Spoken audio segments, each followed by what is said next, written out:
Tamagon. Halo nakama semua, selamat datang dan selamat bergabung kembali di channel Tamagon Farm. Seperti biasa, bagaimana kabar kalian di minggu ini? Semoga apa yang kalian lakukan agar dimudahkan ya, dan selalu jaga kesehatan kalian menghadapi pandemi ini. Dalam video Tamagon kali ini, Tamagon akan membahas mengenai batu pahatan sejarah atau yang dikenal dengan poneglyph dalam dunia One Piece. Nah, jika dari kalian ingin menjadi bajak laut dan ingin mendapatkan harta karena One Piece, kalian harus mendapatkan terlebih dahulu beberapa informasi yang ada di pahatan poneglyph. Namun, ada poneglyph yang spesial yang bernama Road Poneglyph yang akan membawa kalian menuju pulau terakhir di Green Line, yaitu Laftel. Nah, sekarang terdapat 3 road poneglyph yang sudah diketahui, namun tersisa satu saja yang belum diketahui di mana sekarang keberadaannya. Tamagon meyakini ada satu orang yang disinyalir menyimpan road poneglyph ini di suatu tempat. Orang itu tidak lain adalah mantan Admiral Angkatan Laut, yaitu Aokiji. Rumor menyebutkan bahwa sekarang posisi dari Aokiji ini adalah komandan terakhir dari bajak laut Kurohige. Nah, dalam video Tamagon kali ini juga Tamagon akan menguak pergerakan selanjutnya yang akan dimiliki oleh Aokiji pasca dia keluar dari Angkatan Laut. Tamagon meyakini bahwa orang ini mempunyai satu road poneglyph yang masih dirahasiakan oleh Oda Sensei sampai sekarang. Jika memang benar Aokiji ini mempunyai road poneglyph terakhir, maka dari mana dia mendapatkan benda ini? Dan siapakah yang akan dia beri untuk melancarkan proses menuju Lautale? Jadi, kita akan bahas tuntas semuanya di sini. Namun seperti biasa ya, Tamagon beri disclaimer dulu di awal video bahwa ini merupakan teori liar dan pendapat Tamagon pribadi. Jadi, jika dari kalian ada yang tidak menyukai teori liar, maka kalian bisa langsung skip video ini sekarang juga ya dan beralih ke video Tamagon yang lainnya. Jika kalian sudah mengerti, langsung saja kita gas, tarik jangkar, dan mari kita berlayar.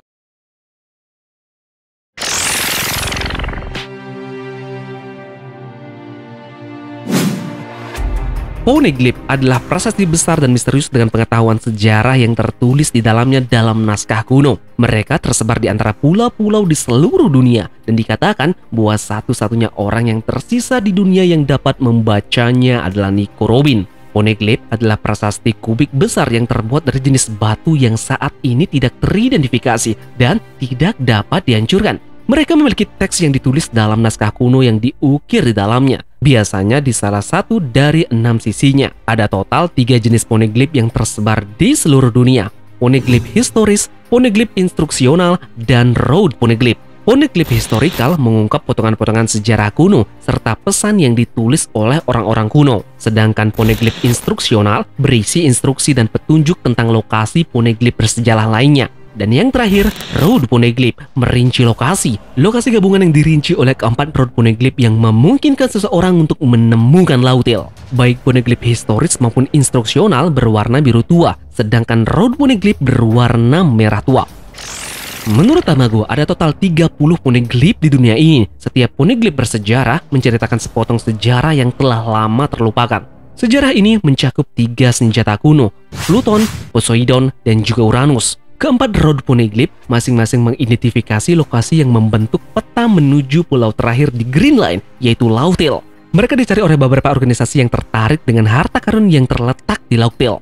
Nah, kali ini Tamagon akan membahas lebih spesifik ke road poneglyph. Di sini ada 3 road poneglyph yang sudah diketahui. Inilah tempat keberadaan road poneglyph untuk saat ini. Pertama, di Well Tree, Zou. Ini tersembunyi di dalam pohon paus. Ini terletak di Pulau Zou yang dimana itu adalah tanah dari suku Ming. Kemudian yang kedua, Whole Cake Island.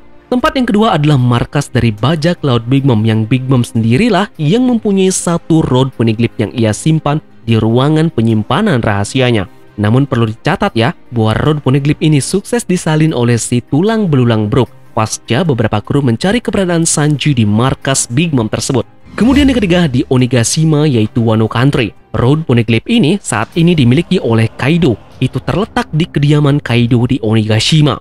Nah lalu, sisa satu lagi road poneglyph yang masih belum diketahui siapa pemiliknya dan di mana dia berada. Tamagon meyakini bahwa ada seseorang yang menyimpan benda ini, tepatnya salinan dari benda ini.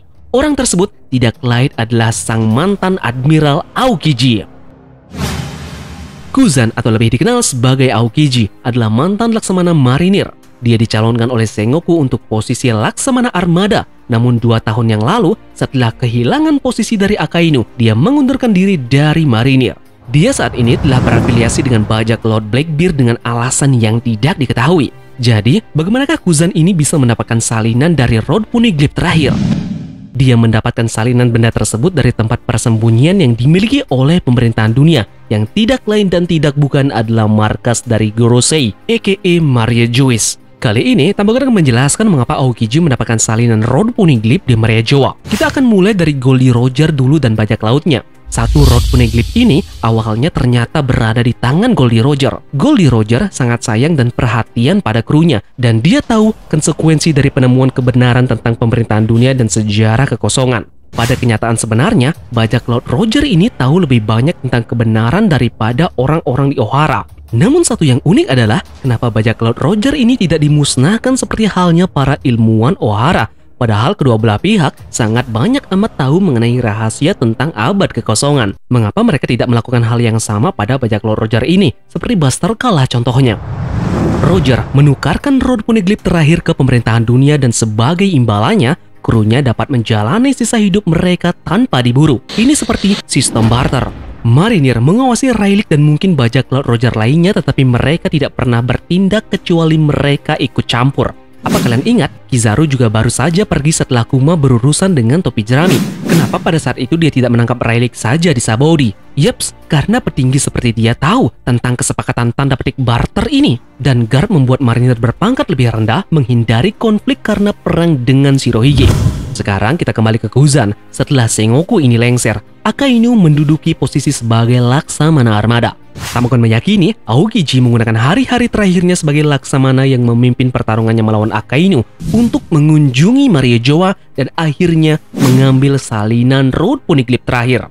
Bisa jadi juga dia mengunjungi Maria Joa untuk bertemu dengan Gorosei, sehingga dia bisa mendiskusikan pengunduran dirinya dan menggunakan kesempatan itu untuk mengambil salinan Poneglyph. Petinggi Marinir memiliki akses ke Maria Joa, sehingga kunjungan Laksamana tidak akan memperingatkan mereka untuk mengambil tindakan keamanan yang lebih tinggi dan ketat. Tidak ada yang akan curiga jika mereka melihat Laksamana berkeliaran, apalagi Laksamana Aokiji dengan pembawaannya yang santuy. Aokiji bukan satu-satunya yang kehilangan kepercayaan terhadap pemerintahan dunia. Sengoku mulai kehilangan kepercayaannya, tetapi tetap bersama pemerintah. Maka dari itulah, organisasi SWORD terbentuk atas alasan tidak percayanya lagi beberapa orang dalam Angkatan Laut kepada pemerintahan dunia. Aokiji adalah satu-satunya yang bertindak dan melakukan sesuatu tentang hal itu dan mencuri salinan yang merupakan bagian terakhir untuk menemukan One Piece. Tindakan ini akan menjungkir balikan dunia dan menimbulkan pertempuran yang dahsyat. Ini akan membuat jatuh pemerintahan dunia dan juga kaum naga langit. Lalu yang jadi pertanyaannya, kepada siapa Kuzan akan memberikan salinannya tersebut? Jawabannya adalah Nico Robin, sang anak iblis.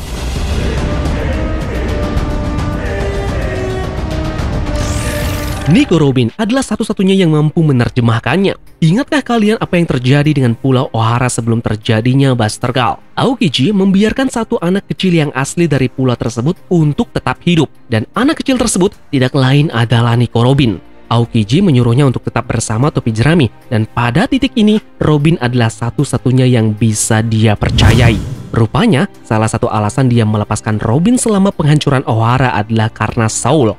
Dia menyatakan bahwa dia menghormati kehendak Saul dan merasa itu adalah tugasnya untuk mengawasi kehidupan Robin. Mungkin Aokiji bermaksud untuk tidak hanya mengizinkan Nico Robin untuk memenuhi keinginan terakhir Saul, tetapi juga untuk mimpi Ohara untuk mengetahui sejarah dunia dengan memberikannya bagian terakhir, yaitu Road Poneglyph terakhir untuk menemukan Lautile. Jadi, bagaimanakah menurut kalian dengan teori ini? Menurut kalian, di manakah letak Road Poneglyph yang terakhir dan siapa yang menyimpannya? Jika kalian suka dengan pembahasan ini, silahkan tinggalkan tombol like-nya ya. Dan terima kasih sudah menonton video ini.